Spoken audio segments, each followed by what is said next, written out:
baby, and welcome back to Mr. Taylor Talks, guys. Today is going to be a great topic. You're not going to want to miss this, so stay to the end of the video. And if you haven't, hit that subscribe button and don't forget to hit the bell icon to get notifications every single time I post, because this content is going to help you each and every single week become the person that you want to become.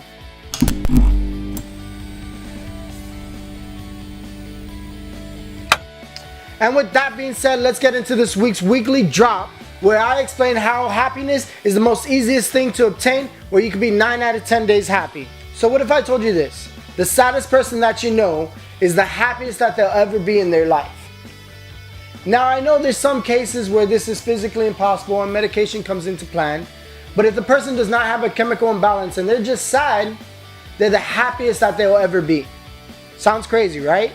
So my story on how I'm 9 out of 10 days happy has to do with a conversation I had a few years ago with a client. It was the most simplistic thing, and once I found that, my happiness, my joy, my abundance, my fulfillment in life just rose from there. And it has to do with every aspect of your life that you feel is lacking. So let me explain you how I'm 9 out of 10 days happy. It is the most simplistic thing, yet as humans we tend to overcomplicate happiness, thinking it's a fulfillment in possessions, thinking it's a fulfillment in a person, when it's actually not.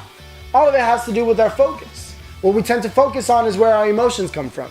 So if I'm focusing on the bad thing that this person did to me, or I didn't get the opportunity that I was asking for, we're sad, right?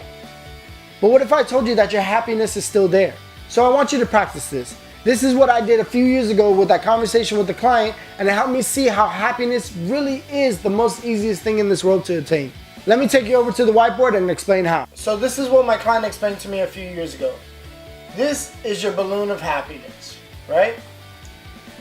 Now all these things in our life that tend to annoy us, such as our bills, money, job,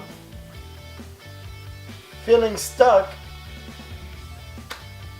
and I'm going to leave this one open for you guys so you could add whatever you feel is bothering you in your life.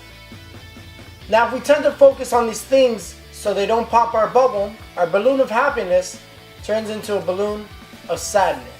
So if we change our focus on our things that bother us in our life and replace them with good things such as family,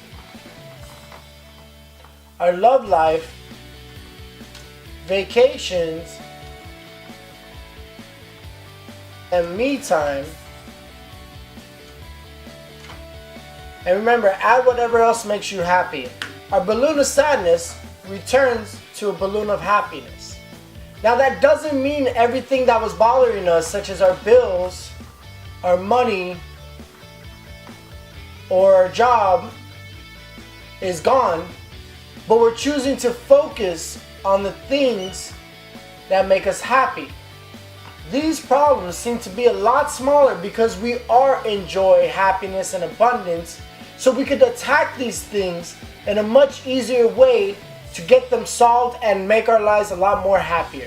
I hope this video has helped you as much as it helped me on my journey to happiness. Remember, this is the beginning to becoming the most limitless you that you could possibly be. If you think this video has helped you in any way, please share it with a friend that you think might need it as well. And remember, miserable people tend to focus on the things they hate in their life. Happy people tend to focus on the things they love in their life. And with that, people, I always leave you with self-love, self-care, self-preservation, and I love you.